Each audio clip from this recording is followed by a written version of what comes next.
হুজুর, আরেকটা বিষয় যেটা গতকালকে রাত থেকে এখন পর্যন্ত যেটা আমাদের অনলাইন জগতের মধ্যে বাইরে হয়ে গেছে, যে বাদাম খাওয়ার পরামর্শ যেটা দিয়েছেন আপনি, নাকি ওই মোনাজারের মধ্যে যে বাদাম খাওয়ার কথা বলে নাকি অযৌক্তিক কথা বলেছেন, সেই বিষয় নিয়ে একটু আমাদেরকে যদি জানাতেন আমরা একটু ক্লিয়ার হতাম। আসলে এটা হয়তো আপনি ডিবেট দেখলে 2 ঘন্টা ডিবেট, তো সেখানে আপনি দেখবেন এই কথাটা আমি বলেছিলাম। আমি একটা কিতাবের হাওলা দিয়েছিলাম, ইমাম ইয়াহিয়া ইবনে মাইনের কথা আমি বলেছিলাম, যে ইমাম মিজ্জির তাহজিবুল কামাল কিতাব থেকে।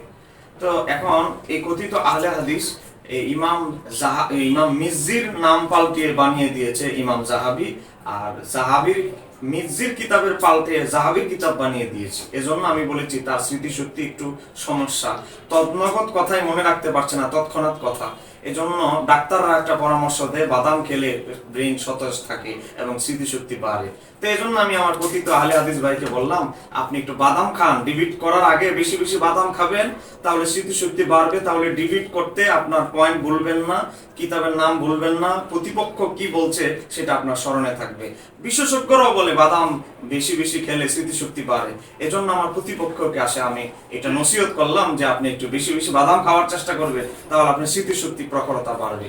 আসলে এটা এক প্রকার কথা পরিবর্তন করার কারণে প্রেক্ষিতে আমি এটা বলেছি। আসলে আমি ওনাকে ছোট করার জন্য আসলে বলি না, এটা কথা প্রসঙ্গে এসে গিয়েছে। আর এটা অবাস্তব নয়, বাদাম খেলে স্মৃতিশক্তি বাড়ে এটা ডাক্তাররা বলে, আপনি গুগলে সার্চ দিয়ে দেখেন, ডাক্তারদের পরামর্শ নিয়ে দেখেন। জি, ধন্যবাদ।